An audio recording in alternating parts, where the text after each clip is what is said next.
Hey everybody, it is Tracy Lamar Ray again with the Glom Initiative YouTube channel, and I appreciate you coming back and tuning in. Today on this beautiful spring day, albeit a little bit chilly, we're going to talk about timing. So I think as human beings, we tend to focus and concentrate on the notion of how or what or why.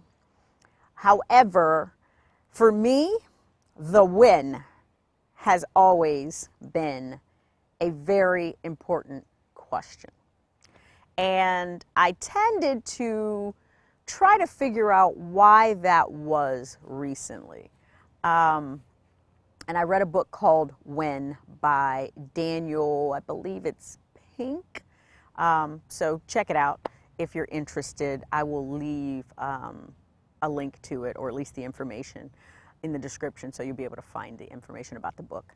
But anyway, it's a breakdown of an exploration of lots of different empirical evidence about the science of timing.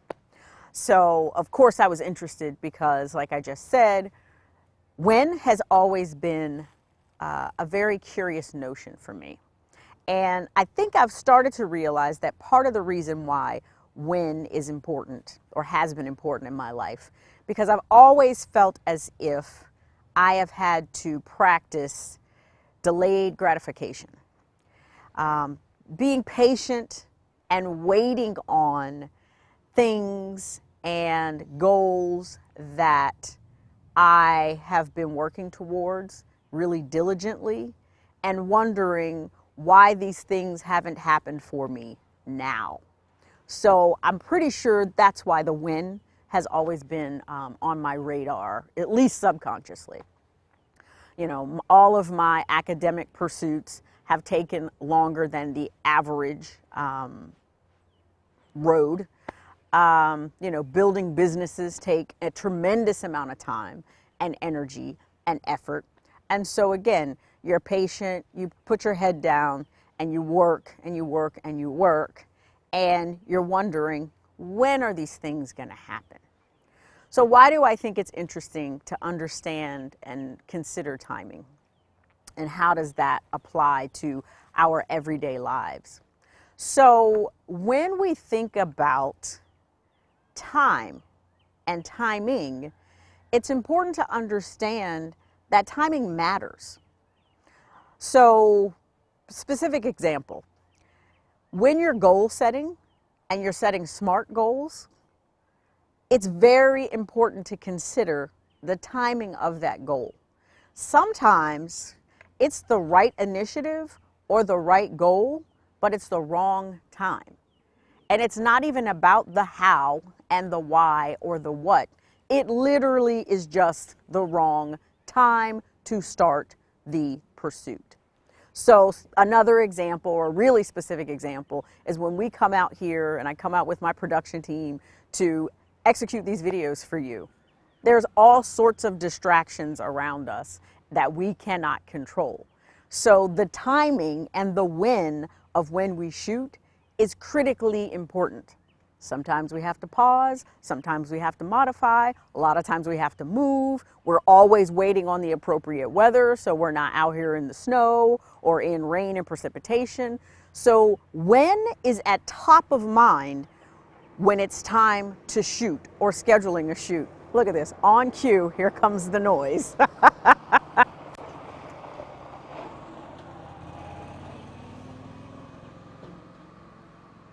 Exactly.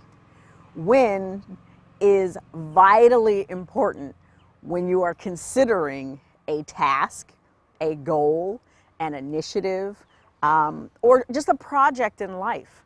So I encourage you to not only think about the how of how you do something, or the why or the motivation behind doing it, or the what, meaning what do you need or whose help do you need.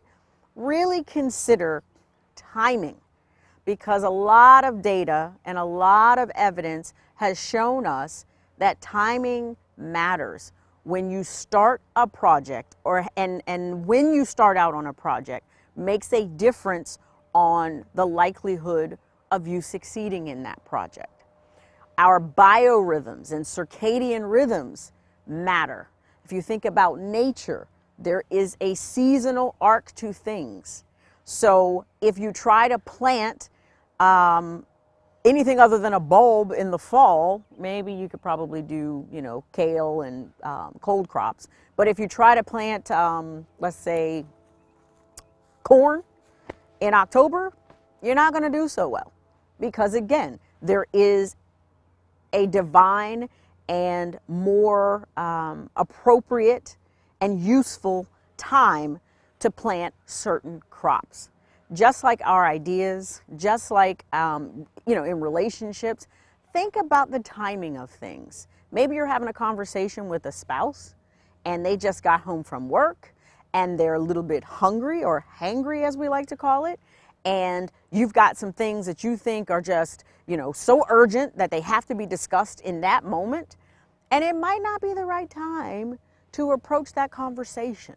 So with a little bit of prudence and a little bit of self-control and wisdom, you wait until after your spouse has had a meal, maybe a half a glass of wine, or maybe some water to rehydrate, time to decompress, and then they can give you their full attention and you can have a more productive conversation.